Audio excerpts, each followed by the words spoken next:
Good morning students. 12th biology online class में आप सभी का स्वागत है। आपने ऑनलाइन क्लास में लेसन नंबर 6 पाठों में जल अवशोषण एवं रसायन चल रहा था। इसका जो लास्ट क्लास थी उसमें अपने चल रहा था जल अवशोषण की क्रियाविधि, और इस जल अवशोषण की जो क्रियाविधि दो भागों में अपन बताई थी, एक निष्क्रिय जल अवशोषण और एक सक्रिय जल अवशोषण। जो निष्क्रिय जल अवशोषण है उसको अपन ने लास्ट क्लास में कंप्लीट कर चुके हैं, और आज का जो टॉपिक आता है इस जल अवशोषण की क्रियाविधि में दूसरा भाग, और ये दूसरा पार्ट है सक्रिय जल अवशोषण। दूसरा भाग कौन सा होता है? सक्रिय जल अवशोषण। अपन ने जो लास्ट क्लास थी उसमें निष्क्रिय जल अवशोषण पढ़ा था, और निष्क्रिय जल अवशोषण में सबसे महत्वपूर्ण अपन ने ये कहा था कि अपने पास जो प्लांट्स होते हैं उन पादपों में जो वाष्पोत्सर्जन क्रिया होती है तो उनमें एक विशेष प्रकार का वाष्पोत्कर्षण बल उत्पन्न होता है, और जिससे मृदा से जल का अवशोषण कर लिया जाता है। लेकिन यहाँ उसका उल्टा है। ये क्या है? सक्रिय जल अवशोषण है और वो निष्क्रिय जल अवशोषण था। इसलिए क्या होता है, जो सक्रिय जल अवशोषण है, जब पादपों में प्रकाश कम आपतित होता है या वाष्पोत्सर्जन दर कम हो जाती है तो उस समय जल का अवशोषण सक्रिय मेथड द्वारा होता है, सक्रिय विधि द्वारा होता है। और इस सक्रिय विधि में ऊर्जा की आवश्यकता होती है, और ये ऊर्जा मूलों में पाई जाने वाली श्वसनशील जो कोशिकाएं होती हैं उनसे ऊर्जा प्राप्त होती है। इसे अपन क्या कहते हैं?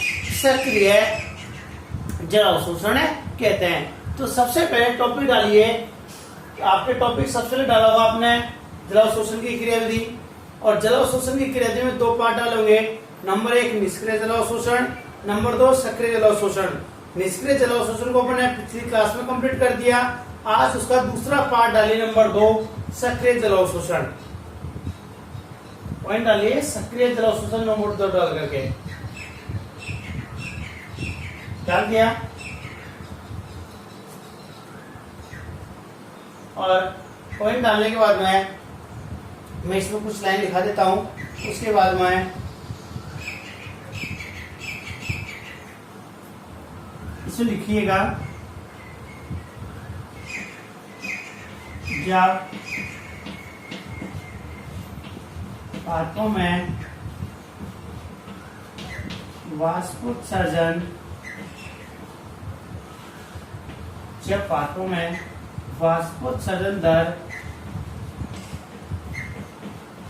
कम हो जाती है, वाष्पोत्सर्जन दर कम हो जाती है तो पादपों द्वारा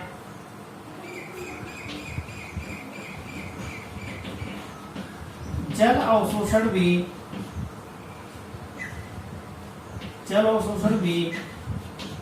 धीमा हो जाता है। क्या हो जाता है? जब पादपों में वाष्पोत्सर्जन क्रिया कम होगी, तो पानी का वाष्पोत्सर्जन जब कम निकलेगा तो खिंचाव उत्पन्न होगा, और इसलिए पानी का अवशोषण नहीं हो पाता है। और इसलिए जो पादपों में जो जल अवशोषण क्रिया होती है ना, ये जल अवशोषण क्रिया धीमी हो जाती है, और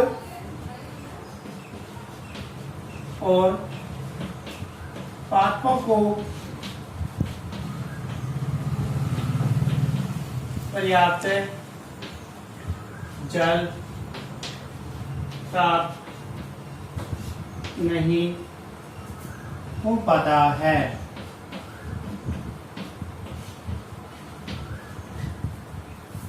इसलिए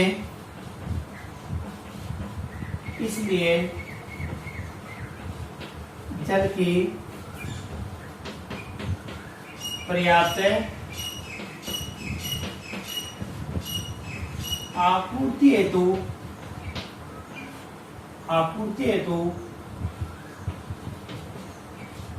ऊर्जा की आवश्यकता होती है। ऊर्जा की आवश्यकता होती है। यह ऊर्जा मूलों में शोषणशील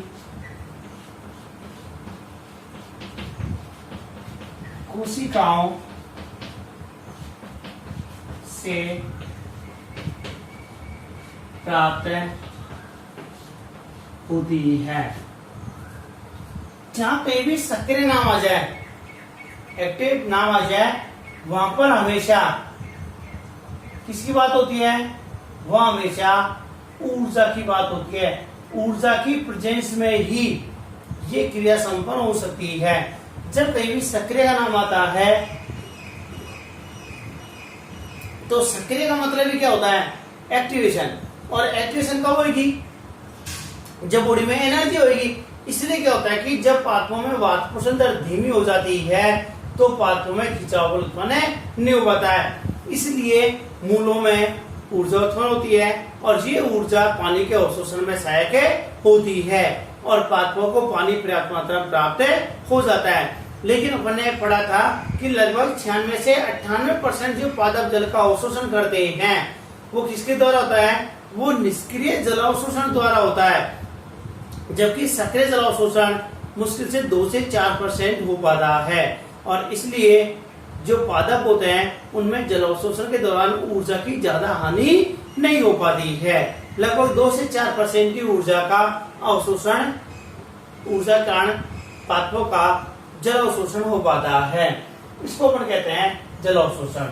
ये जो सक्रिय जल अवशोषण होता है ना, ये निम्न प्रकार से सक्रिय होता है, निम्न प्रकार से विभाजित किया गया है।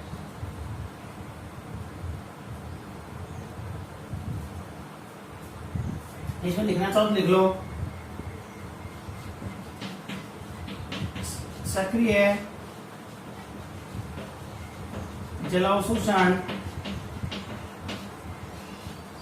सक्रिय जल अवशोषण कुल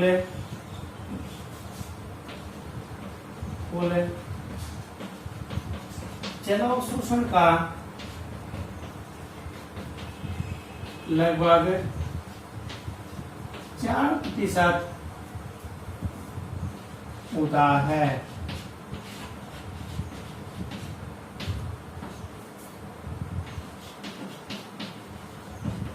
सक्रिय जल अवशोषण, सक्रिय जल अवशोषण निम्न विधियों से संपन्न होता है।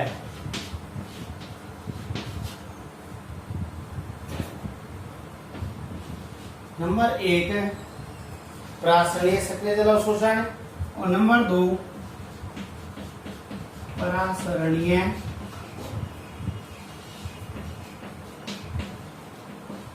सक्रिय जल अवशोषण और नंबर 2 अपरासरणीय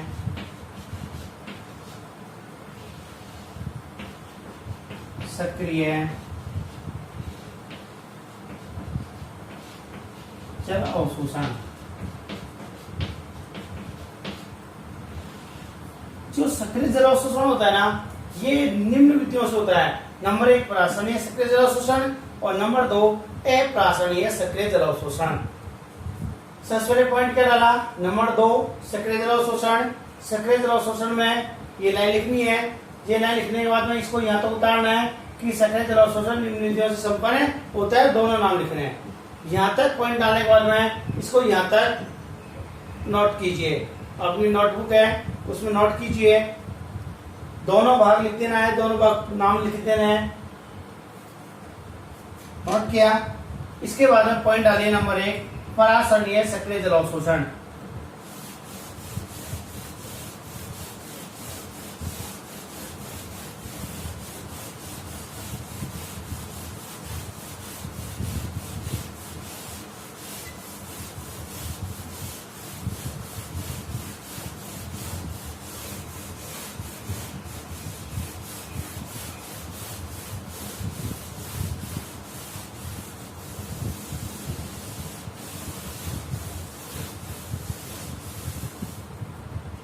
दो भाग लिखे थे, उसमें पहला भाग है परासरणीय सक्रिय जल अवशोषण। फर्स्ट मेथड अपन ने पॉइंट नीचे भी डाले थे, उसमें पहला पॉइंट है परासरणीय सक्रिय जल अवशोषण। ये परासरणीय सक्रिय जल अवशोषण किस प्रकार से होता है एक बार मैं आपको समझा दूं, फिर उसके बाद में आप लिख लीजिएगा।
मैंने डायग्राम बनाया है। ये डायग्राम एक रूट का डायग्राम है। ये क्या है, इसमें मूल रोम है। ये क्या हो गया, मृदा जल हो गया। ये मूल रोम की एपिडर्मिस हो गई। ये वाला भाग है ना, ये वाला भाग क्या कहलाता है, ये कहलाता है कॉर्टेक्स। क्या कहलाता है, ये भाग कहलाता है कॉर्टेक्स। ये एंडोडर्मिस की केसरल पट्टी हो गई। ये परिरंभ हो गया। ये प्रोटोजाइलम मतलब ये जाइलम वाला भाग हो गया। अब अपन को देखना है कि ये जो मृदा जल है ना, ये मृदा जल ये जाइलम तक पानी कैसे पहुंचता है। अपना टारगेट क्या है, जाइलम तक पानी को, मृदा जल को जाइलम तक पहुंचाना है। क्योंकि मूल क्या करती हैं, अवशोषण जल को जाइलम तक पहुंचाना होता है बस। इसके बाद में जाइलम पत्ती तक पहुंचा है, ये कहाँ पहुंचा है, वो जाइलम का कार्य होता है। ये जो मृदा जल है ये कौन सा है, केसी का जल हुआ।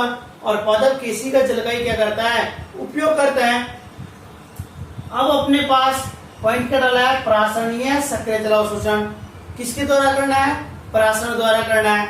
इसलिए उनको ध्यान रखना, अपने पास दो है, एक तो अपने पास हो गया मृदा जल और एक अपने पास हो गया मूल रोम। एक तो अपने पास हो गया मूल रोम, मूल रोम की रिक्तिका, और एक अपने पास हो गया मृदा जल। एक अपने पास हो गया मृदा जल, दो गया, एक मूल रोम की रिक्तिका और एक मृदा जल। क्योंकि प्रासरण क्रिया के लिए क्या है, दो का जरूरी है। तो उनमें दो का कौन कौन से हो गया, एक मूल रोम की रिक्तिका हो गई और एक मृदा जल हो गया।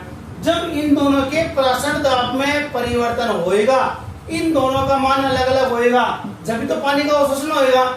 इसलिए उनको दो तो सॉल्यूशन हो गए और दो अपने पास क्या हो गए, भाग हो गए। इसलिए पानी यहाँ से यहाँ जाना चाहिए, तो इसका मतलब इनके प्रासरण मान में भी परिवर्तन होना चाहिए। और जनरली आपको याद रखने के लिए, रटने की जरूरत नहीं है, याद रखने के लिए क्या करना है, हमेशा निम्न डीपीडी से उच्च डीपीडी की ओर पानी जाता है। ये तो आपको पहले ही पता है, अपने क्वेश्चन भी मैंने कराया आपको कि हमेशा निम्न डीपीडी से उच्च डीपीडी की ओर जाता है। और पानी हमेशा कहाँ जाता है, मृदा से हमेशा मूल रोमों की ओर जाता है, ये भी आपको पता है। तो इसका मतलब क्या हुआ कि डीपीडी मान किसका कम हुआ, इसका मतलब डीपीडी का मान मृदा जल उसका डीपीडी कम हुआ, और जो मूल रोम की रिक्तिका है उसका डीपीडी का मान ज्यादा हुआ। याद रखने की चीज है, रटने की नहीं है। आपको तो ये ध्यान रखना है कि पानी हमेशा मृदा से मूल रोम में आता नहीं आता है, आता है ना। और आपने ये भी क्वेश्चन कराया था कि हमेशा जल का प्रवाह निम्न डीपी से उच्च डीपीडी की ओर होता है।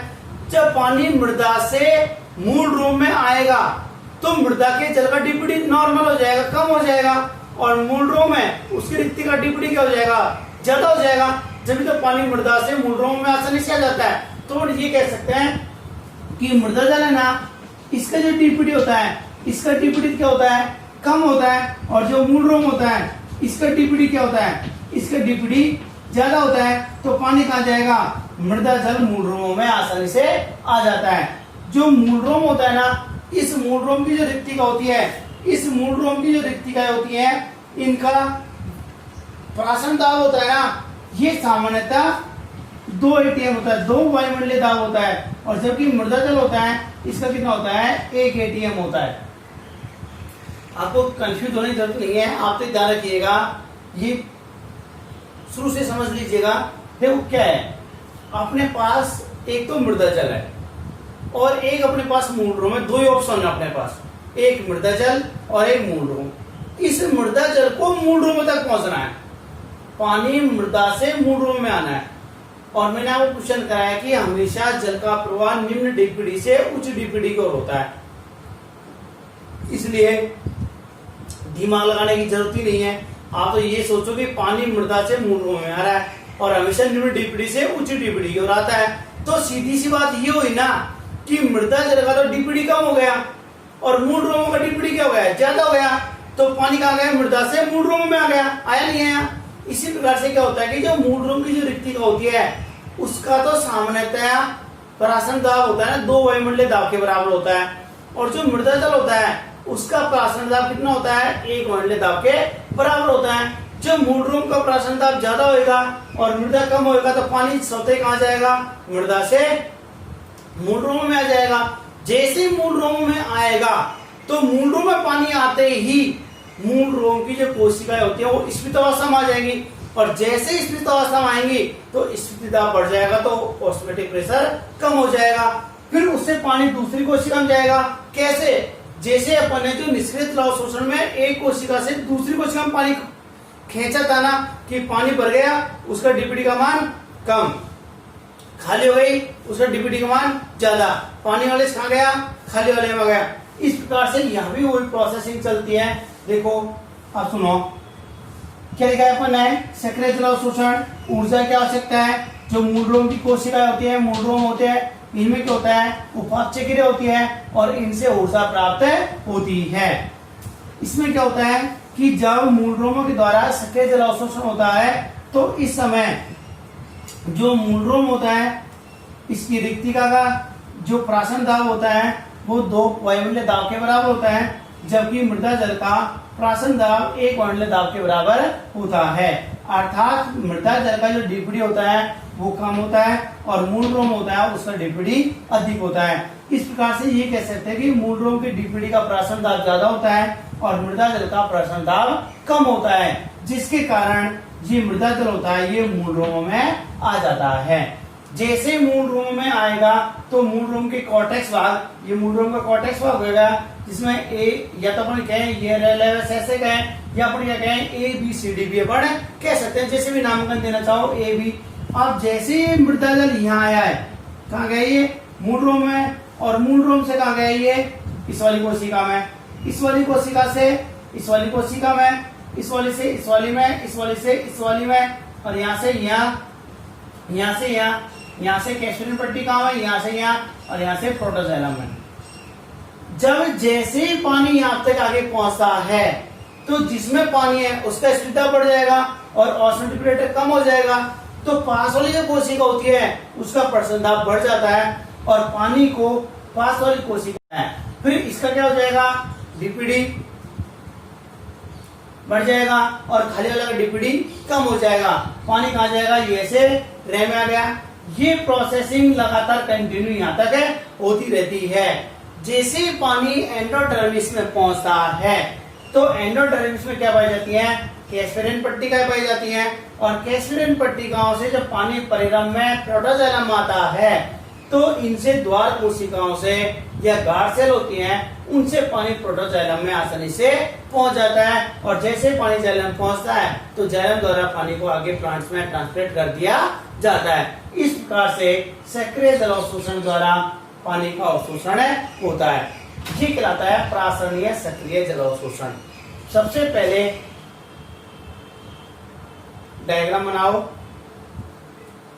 हालांकि बोर्ड एग्जाम में डायग्राम लास्ट बनाना, लेकिन मुझे दोबारा बनाना पड़ेगा, दोबारा टाइम वेस्ट होएगा, इसलिए आप डायग्राम बना लीजिएगा और एग्जाम में जब बोर्ड बनाओ तो इस डायग्राम को पूरा रिटर्न वर्क करने के बाद बनाना है। इसलिए अभी तो डायग्राम बना लो और डायग्राम बनाने के बाद मैं इसको रिटर्न दिखा देता हूँ। डायग्राम बनाओ।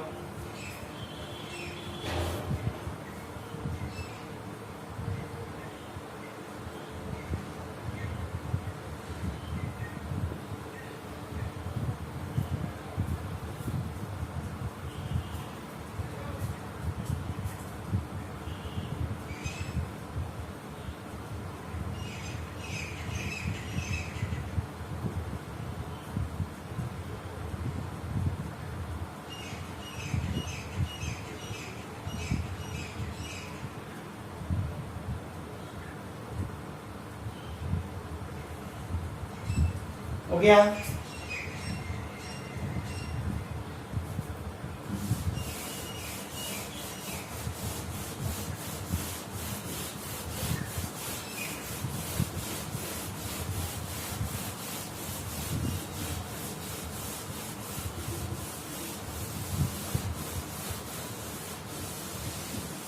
इसका रिटर्न कीजिए।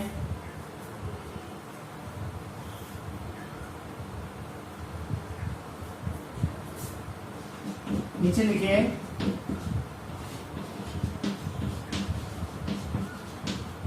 पार्थों में मूल रोम की कोशिका वृत्ति पारगम्य की पारगम की भांति कार्य करती है।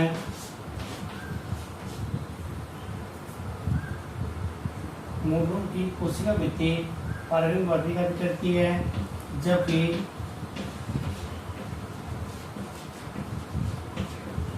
जीव द्रव कला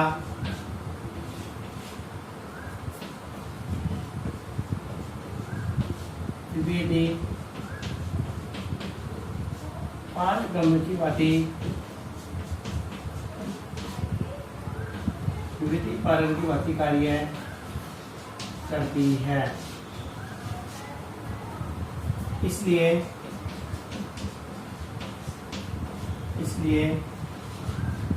मूल रोम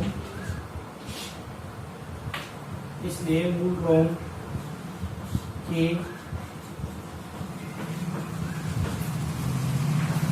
का रस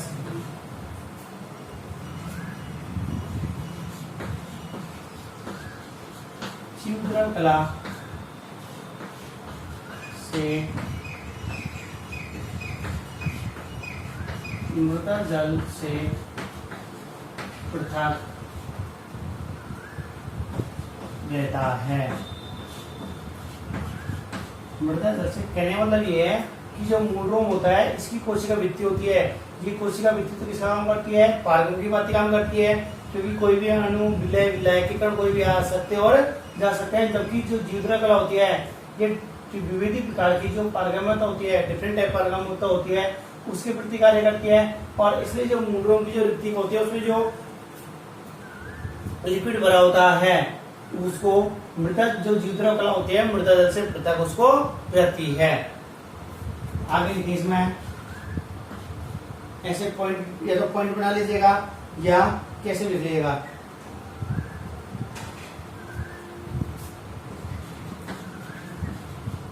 मूल रोमों का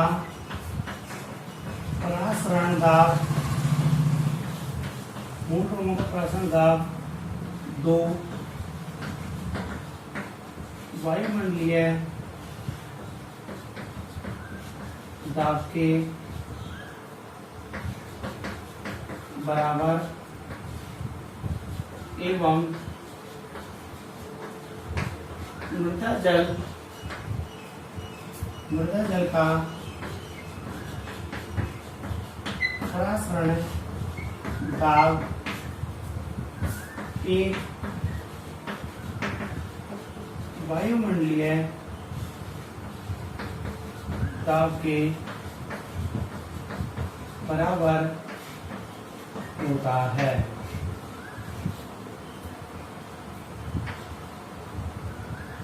वायुमंडलीय दाब के बराबर होता है।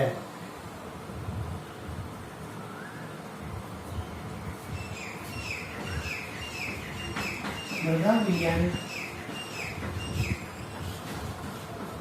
में जल का परासरण दाब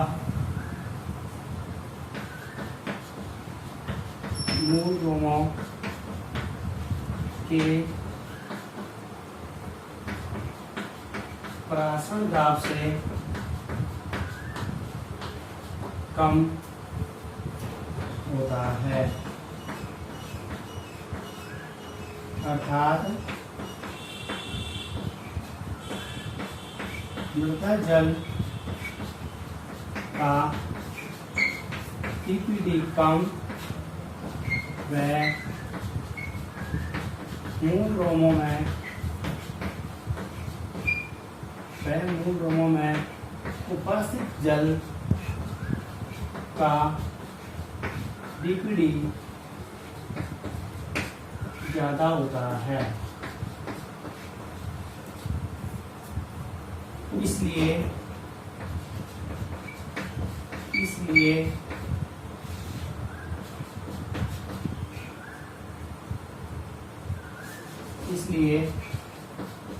मूल रोमों द्वारा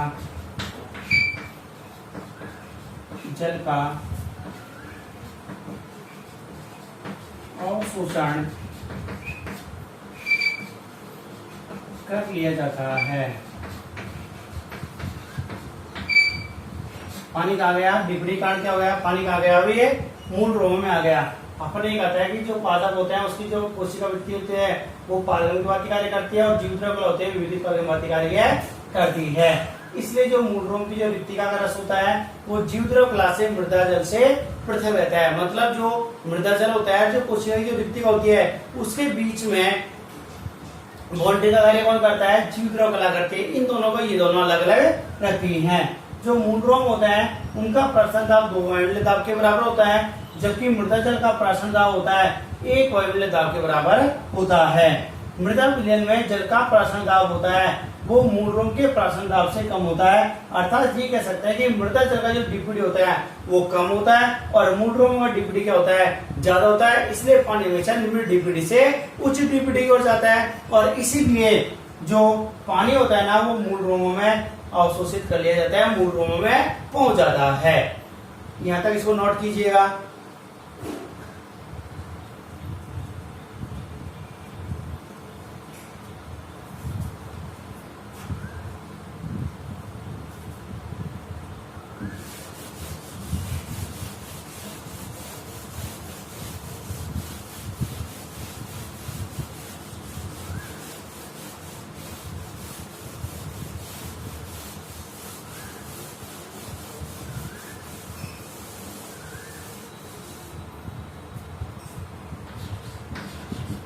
जब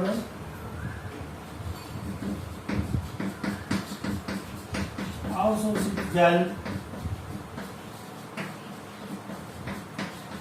मूल रोमों की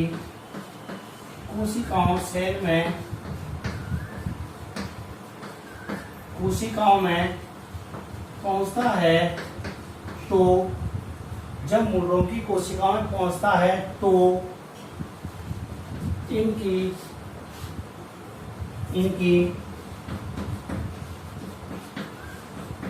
कोशिकाओं में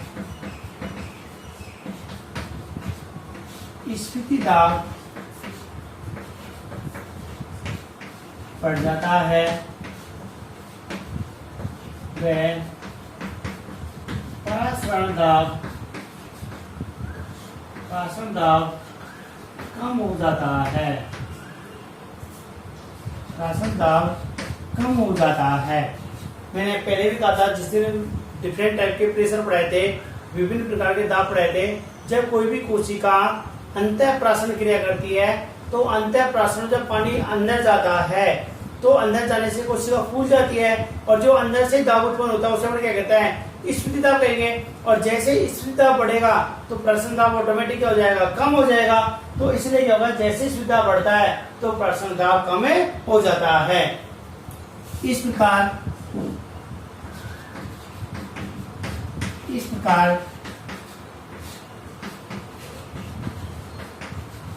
चित्रानुसार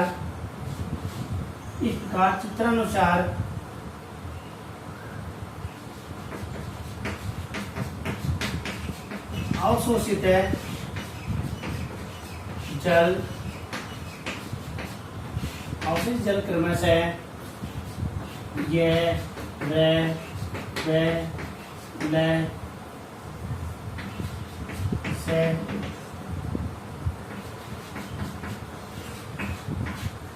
अवशोषित जल क्रमशः से आदि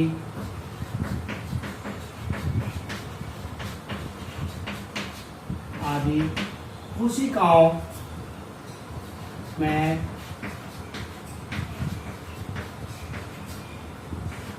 परिवहन होता है।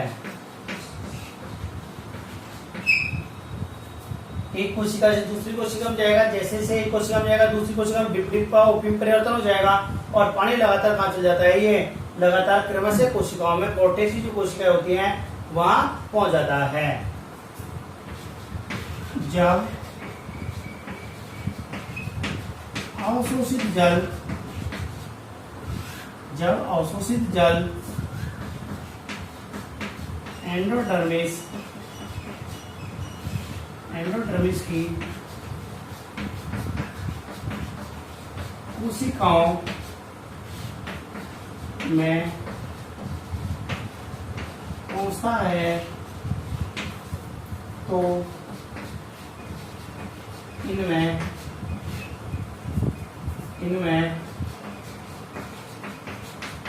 सुबेरिन से निर्मित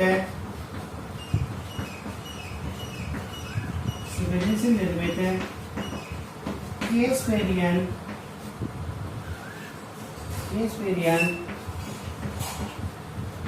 पट्टिका पाई जाती है। केसपेरियन पट्टिका पाई जाती है तथा इनसे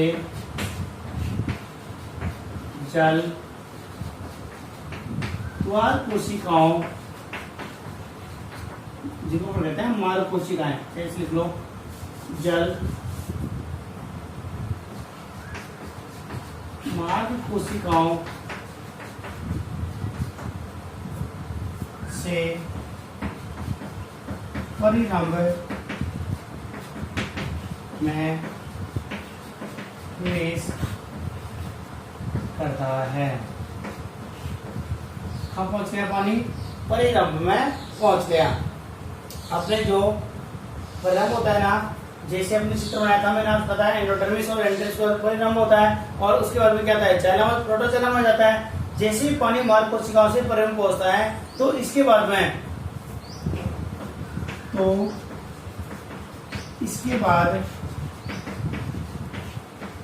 अवशोषित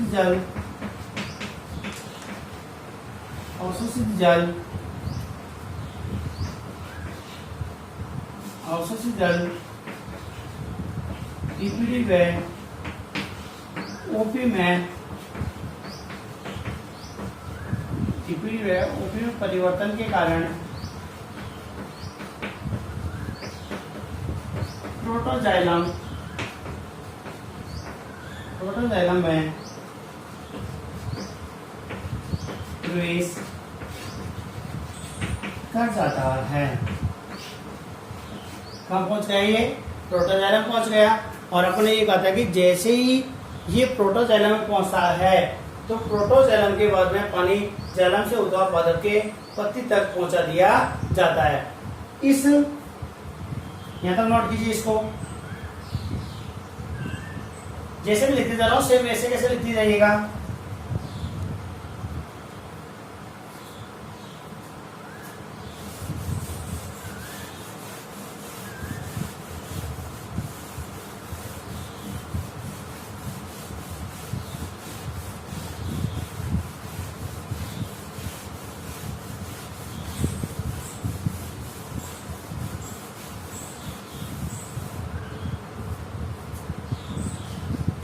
इस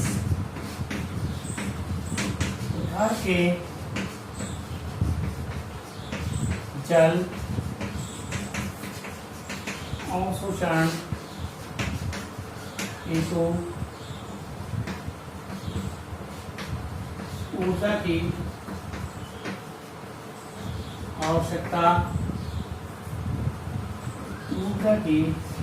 आवश्यकता होती है। यह ऊर्जा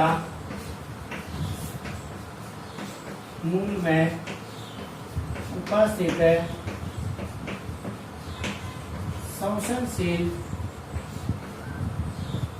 शोषणशील कोशिकाओं से प्राप्त होती है।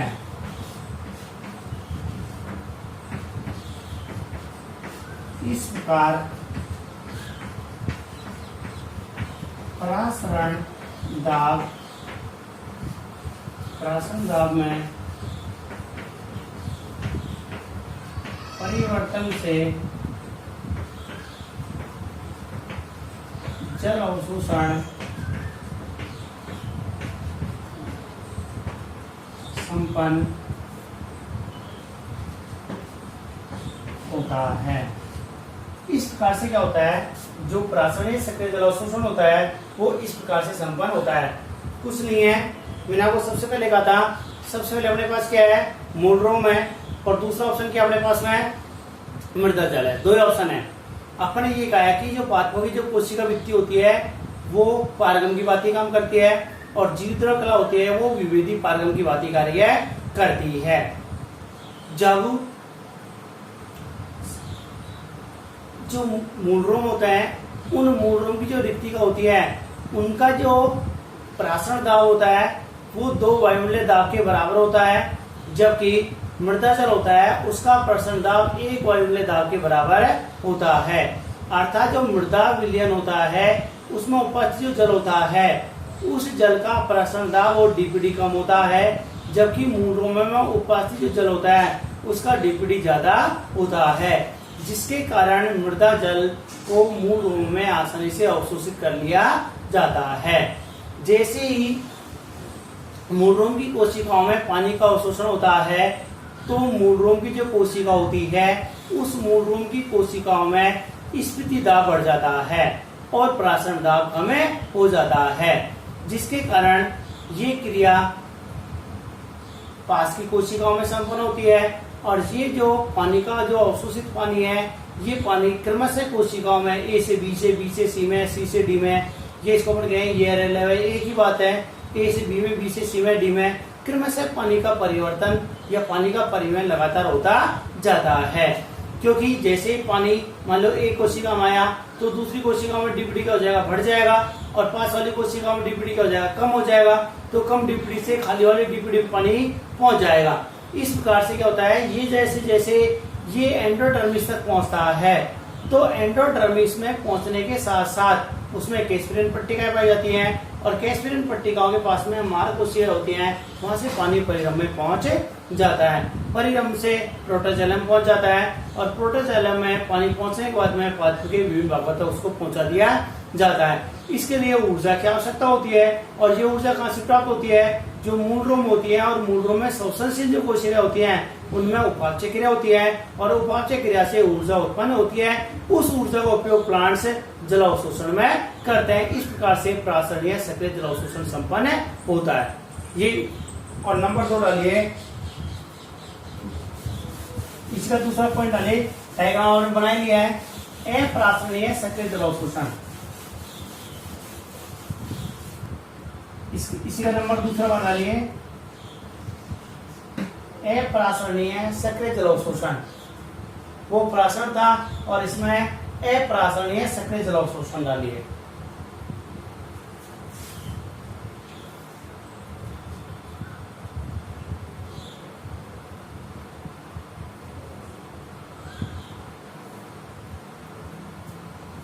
देखो अप्रासरणीय या प्रासरण का कोई मतलब नहीं है, पॉइंट लिखिए, पूछे पादपों में जल का अवशोषण, कुछ पादपों में जल का अवशोषण सांद्रता पूर्णता के विपरीत होता है। देखो एक तो पढ़ने पड़ता परासरणीय और एक पढ़ रहे अपन अप्रासरणीय। ये तो पढ़ रहे हैं प्रासरणीय और अप्रासरणीय, इसमें तो अंतर क्या होता है, ये तो मूलरोम रिक्तिका और ये मृदा जल, इसमें भी ये मूलरोम रिक्तिका और यहाँ से मृदा जल। इसमें क्या होता है, जो मूलरोम की रिक्तिका होती है ना, इसका डीपीडी ज्यादा और ओपीपी क्या होता है, ज्यादा होता है। इसका डीपीडी कम होता है और ओपीपी क्या होता है, कम होता है, तो पानी आसानी से कहाँ जाता है, मूलरोम में आ जाता है। जबकि यहाँ क्या होता है, जो इसका जो डीपीडी होता है ना वो कम होता है, और इसका ओपीपी क्या होता है, कम होता है। इसका जो डीपीडी होता है ये ज्यादा होता है, और इसका जो ओपी होता है ये भी क्या होता है, ज्यादा होता है। तो पानी कहाँ आना चाहिए, इधर आना चाहिए, कहा आना चाहिए, मूल रूम से मृदा जल माना चाहिए, क्योंकि अपन ने क्या कहा है कि जिसका डीपीटी कम होता है उसका डीपीटी ज्यादा होता है, तो पानी में उधर जाता है, तो इसका डीपीटी कम है और इसका डीपीटी ज्यादा है, तो पानी कहा आना चाहिए, मूल रूम से बाहर आना चाहिए ना। लेकिन इसके बाद भी आता है, इधर नीचे नहीं आता है, हमेशा आ जाता है, ऊपर की ओर जाता है। इसको अपन कहते हैं सांद्रता प्रवणता के विपरीत। और इसके बावजूद भी जब ये डीपीटी का मान कम होने के बाद भी मूल रूम से जो पानी का अवशोषण किया जाता है ना, वो क्या कहलाता है, अप्रासरणीय सक्रिय जल अवशोषण कहा जाता है। जब मूल रूमों में डीपीटी का मान मृदा जल से कम होता है, ज्यादा कम होता है, तो उसके बावजूद भी पानी मृदा से मूल रूमों में अवशोषित हो जाता है। इसे क्या कहते हैं, अप्रासरणीय सक्रिय जल अवशोषण कहते हैं। इसे समझ लीजिएगा, उसमें ये काम हुआ था, इसके अपोजिट इसमें ये हुआ है, इसके बाद भी पानी का अवशोषण हो रहा है।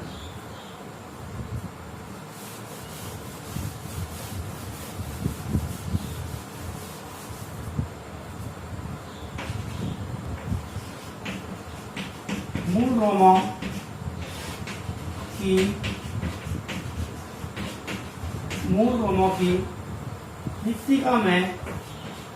रूमों की रिक्तिका में उपस्थित है जल का प्राशन दाब व डीपीडी कम होता है, जबकि मृदा जल का डीपीडी व ओपी ज्यादा होता है।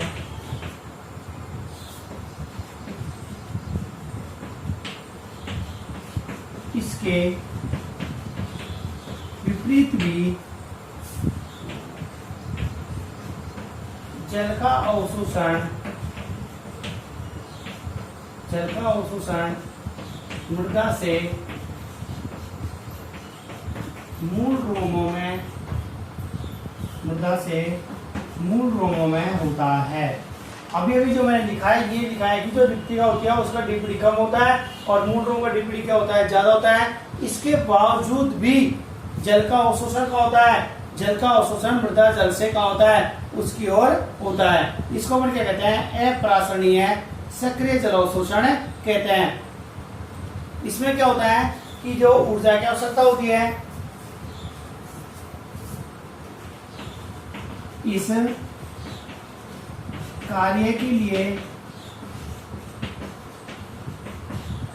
ऊर्जा की आवश्यकता होती है। यह ऊर्जा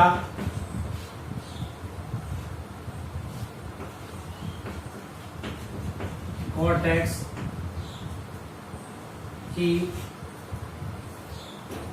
की कोशिकाओं में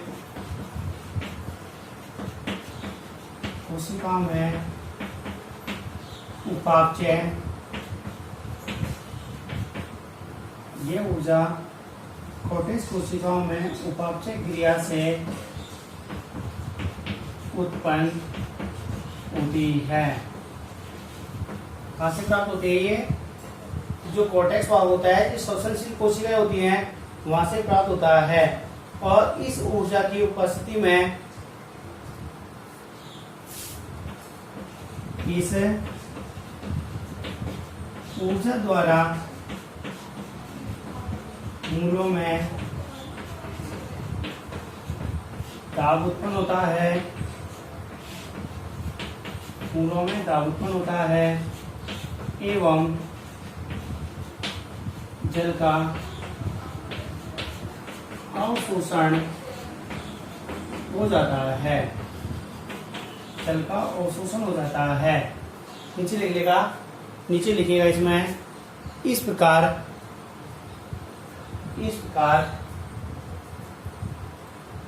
अप्रासरणीय सक्रिय जल अवशोषण द्वारा, इस प्रकार अप्रासरणीय सक्रिय जल अवशोषण क्रिया संपन्न होती है।